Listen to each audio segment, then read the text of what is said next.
শুভেচ্ছা অভিনন্দন। আজ ইয়াসিন এবং আমিনার শুভ বিবাহ সম্পন্ন হলো। তার তামিনার মা উপস্থিতিতে, তার গার্ডিয়ানের উপস্থিতিতে। শুধুমাত্র ইয়াসিনের গার্ডিয়ান নাই, আমরাই তার একমাত্র অভিভাবক হিসাবে আমরা প্রতীয়মান করেছি। শুরু যেহেতু আজকে বিয়ে সম্পন্ন হলো, সকলের দোয়া থাকবে এবং আমি দোয়া আমরা সংগঠনের পক্ষ থেকে অবশ্যই আমরা দোয়া করি তারা তাদের জীবন দাম্পত্য জীবন যেন সুখের হয়। যার শেষ বলো তার সফল, সবে কিন্তু শুরু, আজকে কিন্তু বিয়ের শুরু। প্রেম ভালোবাসা থাকবে জীবনে, আসবে অনেক, কিন্তু তোমাদের শুরু কিন্তু আজ থেকেই। তোমাদের বিয়ে সম্পন্ন হলো, তোমরা মনে করবা যে আমাদের এই দাম্পত্য জীবন সারা জীবনের জন্য আমরা স্বামী স্ত্রী হিসাবে থাকতে পারি। আজকে আমাদের চেয়ারম্যান সাহেব যে কথা বলেছে তার উপরে আর কোনো কথা নেই, তারপরও দু একটা কথা না বললে নয়। আজকে আমরা অধিকার বাস্তবায়ন ফাউন্ডেশন সারা বাংলাদেশে আমরা কিন্তু লাগাতারভাবে যারা অধিকার বঞ্চিত, যারা ন্যায় বিচার পাচ্ছে না, যারা অনাচার অত্যাচার নির্যাতিত হয়ে যারা ঘুরছে, তাদের পাশে থেকেই নিঃস্বার্থভাবে আমাদের সংগঠনটি কাজ করে চলেছে।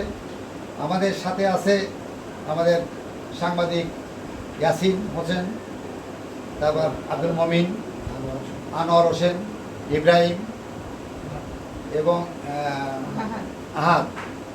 তাদের সমন্বয় এই যে ফেসবুকে যেগুলো ইয়াসিন এবং তামিনার বিষয়টা যেমন সমালোচনা আছে, ভালো কাজ করতে গেলে আলোর নিচে অন্ধকার, ভালো কাজ করতে গেলে কিন্তু আপনার সমালোচনা থাকবেই। সমালোচনা কারা কারা সমালোচনা করে? তারাই যারা কাজ করতে ভয় পায়, যারা কাজ করে না, সাহসিকতা নাই, তারা সবসময় মানুষের সমালোচনা করবে। আমরা সাহসের সহিত কথা বলি, কাজ করি এবং কাজ করে দেখাই।